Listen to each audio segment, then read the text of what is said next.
some parts from Wolfgang, Batzen Parts. And I think this is all the tools I'm going to need. And I am going to put some thread locker when I put the permanent bolts back in, but not these ones. I did end up needing an 8mm wrench.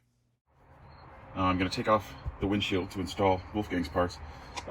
Takes a 5mm Allen, so that's what I'm going to use. Ooh, that one was loose. I'm glad I'm doing this. Wonder how many of these are loose. Yep. Oh, these are all loose.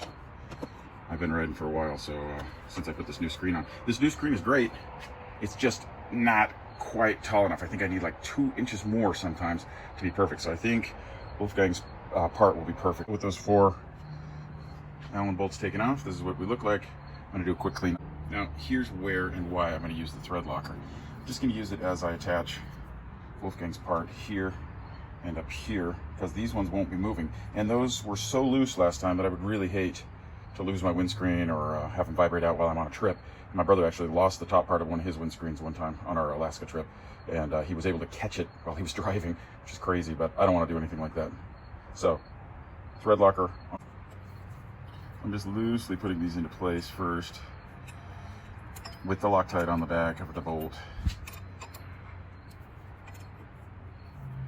And then we'll move on to those. Now, some people with older Africa Twins say they've lost the back bolt, or the nut on the back. I never have any problem with them, and I've taken my screen off once before when I switched it out for the Puig one. So we'll see how this goes. I haven't had any problems ever.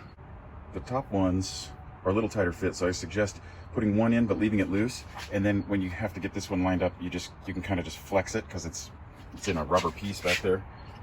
Mine's a 2019 ATAS, but it allows that to move. So put this one in first, then let this one shift into place so you can line it up, and then tighten it up afterwards.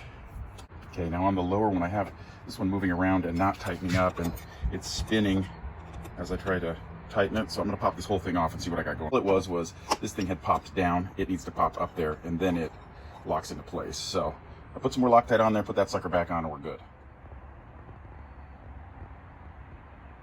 Little parts bag. Got it on. It's a pretty slick setup, and it feels good and solid. I mean, it feels as stiff as it was, as stock was. So that's really cool, because you never know. This is moving it a lot, but I got those all tightened down. These are easy to adjust. I've got them on pretty tight right now. I went up 1.5 inches or so. I'm gonna try that, because that's where I think the wind is. But if that doesn't work, I've got almost 3 inches more to go. Pretty freaking awesome. I'll give a review on how it worked later. But right now, I'm pretty impressed. Thanks, Wolfgang.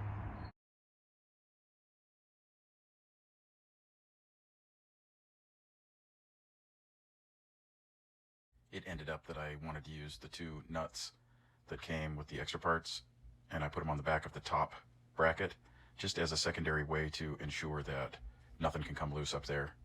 They're lock nuts, so that feels good to have 2 layers of security to make sure that thing never comes off. Really happy with it right now.